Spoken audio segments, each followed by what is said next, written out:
Hey everybody, Batmerk here. Today I'm going to be reviewing Francis Ford Coppola's Bram Stoker's Dracula. It's probably my favorite movie ever made. Back in the day, I remember it was like a pretty big hit, and Gary Oldman, the main actor in the movie that plays Dracula, he was kind of a relatively unknown at the time, and the movie just kind of hit. You know, it was came out of nowhere. It was just a really cool movie. This right here is a special edition that I got. It's pretty cool. It's got commentary. It's got making ofs. It shows like Francis Ford Coppola's ranch, like how they made the movie. Got Gary Oldman right here with the old Dracula, and it's got a bunch of cool stuff in it. So I definitely recommend checking it out. You got the Man-Bat Dracula right there, the Bat one. And then back in the day, I was a big fan of Mad Magazine, comics and Mad Magazine. I love the way that the characterizations. It was just, it was pretty fun. You go down to the liquor store or whatnot, and they would have it, and then Alfred E. Newman's getting the blood drain out of them. It's pretty cool. One of my favorite artists right here, Mort Drecker. I think that's what they call it, Dracula. It's pretty cool. I think it's like a little inside joke to them, and it's funny too because on the back of this one it had the deaths of superheroes. So you got like Bruce Banner leaving pants on, the jock strap that didn't fit, and then you got Smokey the Bear stomping out Human Torch and Namor and Aquaman, and then War Machine getting his parts jacked. So it's pretty funny. And then also too, I had this the film and the legend. It's like a making of book. I remember as a kid I used to love this and had everything about like Vlad the Impaler, the making of the movie, just a lot of really cool stuff. But yeah, one of my favorite books as a kid. I mean, probably kind of young to be having it, but big influence. And then recently, for Christmas, my wife bought me this Bram Stoker's Dracula by Mike Mignola. He actually did the version of it for comic books. I think it was Topps Comics back in the day, in conjunction with DC, if I'm not mistaken. But it's really cool. I got the all black and white edition. Yeah, it's a really cool book. I'm not going to get into too much about this right now, but I'm going to do a review on this later, just because it's a work of art, and love Mignola's style. It's just really perfect for horror and storytelling for horror. It's really brooding, and the shadows are awesome. So I'll get into that later. But yeah, back to the movie, Bram Stoker's Dracula. Basically, the movie starts out. Well, spoilers in case you didn't know. Like the movie, it's based off of a book that was written by a guy named Bram Stoker. And Bram Stoker was basically like he was like a studio or like a theater owner, and I believe it was England, and he went around Europe, traveling, trying to come up with like a cool story, and he basically came up with the idea of Dracula, because I think he traveled probably allegedly to Romania, and that's where Vlad the Impaler was. So that's basically like kind of where the story comes from. But the story basically picks up in the movie. You have basically Vlad the Impaler, and he's fighting a war, a holy war, and the opposing side fires an arrow into the castle, stating to his wife that he had died, and she's so depressed that she kills herself. So he comes back, and he finds her that basically she killed herself, and he basically like gets mad at God, and he makes a big pact to basically, I don't know, he just wants to be evil, and he just drinks the blood of the cross, and he turns into an evil Dracula. And so 400 years later, it jumps 400 years later, and then there's this basically like this realtor that's going to come to his castle, and he's going to teach him about London, and try to sell him some property over there. His name's Jonathan Harker, played by Keanu Reeves, and he goes there, and on the way there, it's basically like told through journals, all the whole story. It's pretty just the book itself in general. It's told through journal entries, so it's a pretty original style of story making, even though it's like 100-something years old. It's pretty creative. And yeah, so basically he goes over there, and he's he's gonna go meet up with Count Dracula, and on the way there, he meets up with some gypsies and some pretty cool like designs. The way that the gypsies are all costumed, and the costume designer of this movie, she basically had these really outlandish costumes in the movie, and Francis Ford Coppola basically wanted her to basically have the movie basically he wanted it to be the costumes were the sets, so everything stands out a lot. And Dracula, he shows up in this carriage in the beginning of the movie and picks him up. But it's, if you don't know it and if you haven't read the book, spoilers, it is Dracula. And he's got this elongated head and he's all in black, and he kind of picks up Keanu Reeves and puts him in the carriage and takes him there, and then Keanu Reeves passes through this gate with this like kind of like a warp zone, kind of like to hell, like almost like Dracula's castle is a warp zone to hell, or a part of hell. And so he goes in there and meets him, and the castle is actually shaped like a person sitting in a chair, so it's pretty original.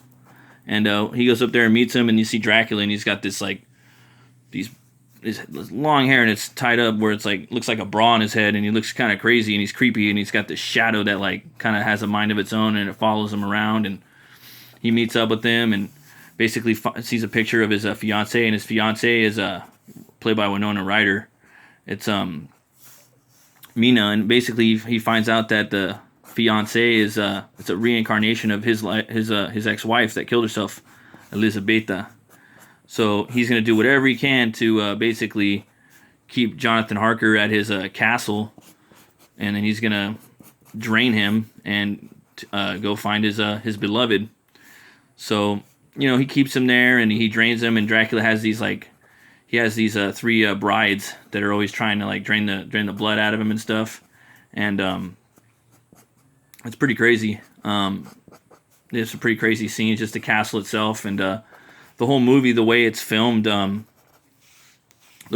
use like old 1910 or 1800s filming techniques, and there's like I don't think there's any CGI in the movie at all. It's just all like smokes and mirrors and camera tricks and things like that. And throughout the movie Dracula, what I really like about it, he's kind of like a supervillain in the movie, and it's really cool. It's totally like comic book style. Like they did the comic book with Mignola, and it's a work of art, don't get me wrong, but they could actually make like another comic of it, like I don't know, like another adaptation where he's just doing a lot of stuff, because he's basically like turning into all these different faces. I also, when I was a kid too, I had these things called the Faces of Dracula, and there were these movie posters, and because he's an old man in the movie, then he's like this like he's a badass warlord, and he has this like metal like wolf suit, armored suit, and then he turns into the old one where he just got his hair up like in a bra. Then there's the man-bat one like this, and then he turns into a werewolf, and then a wolf, and then rats. He just turns into all this stuff, and it's pretty fucking epic. That's why I like the movie so much. It's like probably my favorite character in fiction. I think it's pretty cool. So he basically goes to he leaves and goes to England, and he takes this ship called the Demeter, and on the Demeter he's feeding off all these people, and he doesn't sleep in a coffin. He sleeps in wooden boxes of the dirt from his castle. So the dirt from his castle. It's crazy because he stabs his cross in the beginning of the movie, and it bleeds, and the blood goes into the earth, and so that's the earth into the soil, and so he buries himself in boxes with that soil. So he has to take that soil with him, so he can get his power from that. It's pretty crazy. So he goes back he goes over to England, and he gets on this ship called the Demeter, feeds on off all the people there, gets strong, and jumps off the boat, and then he basically invades this mansion where Keanu Reeves' character Jonathan Harker, his fiance's best friend, lives there. Her name's Lucy, and he goes there, and he's like this gigantic wolf man, and he's like feeding on her and stuff, and basically she's got like three guys that want to marry her, and they're all tripping out, like, what's wrong with her? What are we gonna do? So they hire Abraham Van Helsing, the famous monster, or Dracula, Dracula's nemesis, his Batman, and then Dracula would be the Joker. So he's his arch nemesis. So they hire him, and he's played brilliantly by Anthony Hopkins. And yeah, they basically set up a they set up a plan to take him out, and basically he gets young, and he's feeding off of her, so he can get to whatchamacallit, Keanu Reeves' girlfriend. So he's gonna feed on both of them. So he gets young, and they figure out who he is. Van Helsing does. He's like, oh, Dracula. He's a Prince of Darkness. It's Vlad the Impaler, and they set up a plan to catch him. And they find out where he's sleeping because he bought up this like property by this mental institution, and he also has this like crazy ex realtor that's in the mental institution named I forgot his name. Oh, his name's Renfield. Yeah, and so they destroy all his boxes, and then you see Dracula. He's hanging up in the top of this abbey, this old church. It's pretty cool, and he's this big bat, and he's flying around, and then turns into smoke, and goes and kills Renfield because fucking Renfield feels like Renfield betrayed him because he did a little bit, and yeah, he smashes his head through these bars. It's pretty brutal scene, and then Renfield is played by this famous jazz singer, Tom Waits. He does a good job in there. You can see him in the Ballad of, I think it's Buster Scruggs on Netflix right now. So basically, Dracula, he's trying to get away, and they're going to try to capture him. And basically, that's how some of the movie goes. I don't want to spoil the ending because I think the ending is really good. I think the movie is I don't know. It's got a crazy I don't know, ending to it. It's different than the book, but I still think it's the best version of Dracula you're gonna get. So yeah, I definitely give Bram Stoker's Dracula, directed by Francis Ford Coppola, 2 horns up. You guys should definitely check it out. And right here, I'm just messing around trying to draw this bat, just freestyling it, and this is the one from the movie. One of these days, I want to do like a real like piece. When I was younger too, I wanted to get that tatted right there, the logo on my back, but I just never did, or on my bicep or something, maybe on my shoulder, but I just never got around to it. Never got any tattoos because I could never pick one that I wanted. It's just so hard. I was at the beer store too the other day, and I picked up this here TRIPPLE by New Belgium, and yeah, it's 8.5, and it looks like it's kind of got like Dracula's 3 brides on there. So I'll go ahead and take a crack at it, see what it's all about. They also do like fat tire, and that's pretty good. Yeah, it smells pretty bomb. Give it a tug.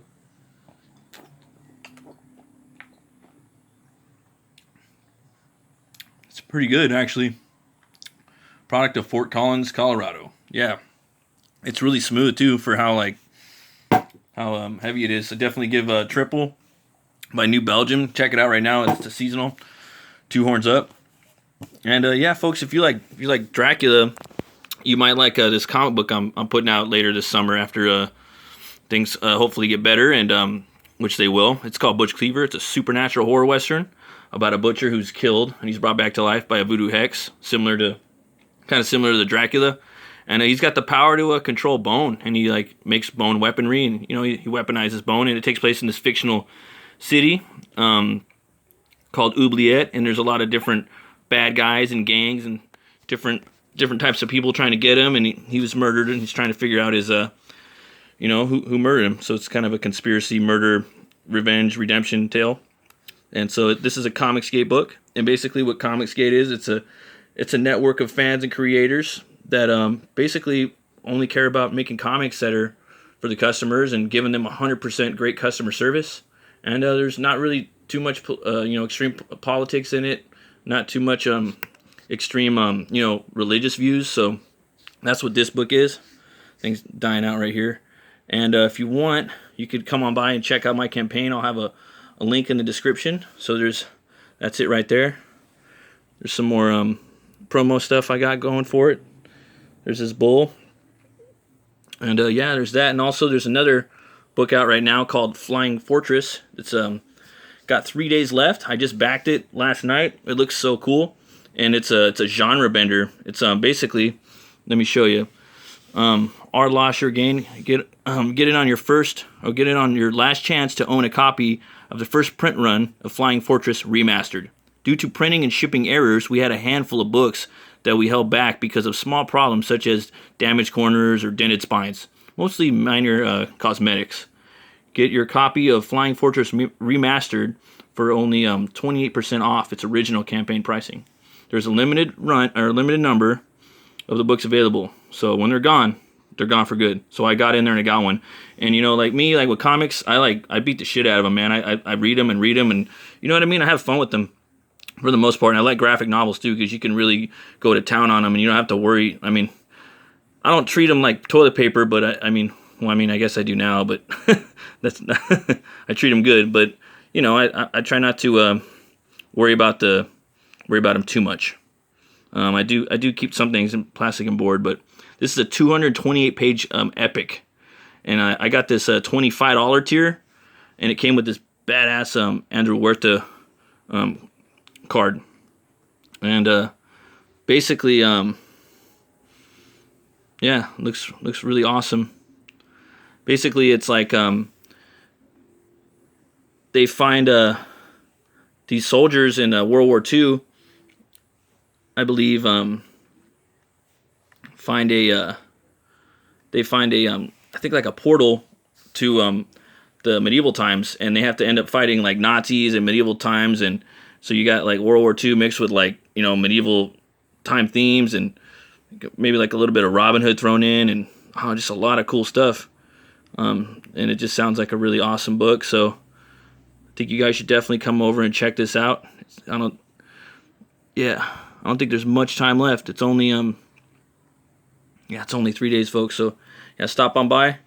Back Flying Fortress, battle damaged, for an awesome discounted price. If you want, you can sign up for my campaign for Butch Cleaver. And check out Bram Stoker's Dracula if you can. I think it's a really cool movie, and it's a horror. It's actually a horror love story, but it's really fucking good. So yeah, check it out, folks. Remember, if you like movies, you like metal, you like brewskis, you like comics, stop on by this channel, smash that like button, ring that bell, subscribe to Metal Movies and Brewskis. Have a great day, folks. Stay cool out there, and basically be cautious and be brave.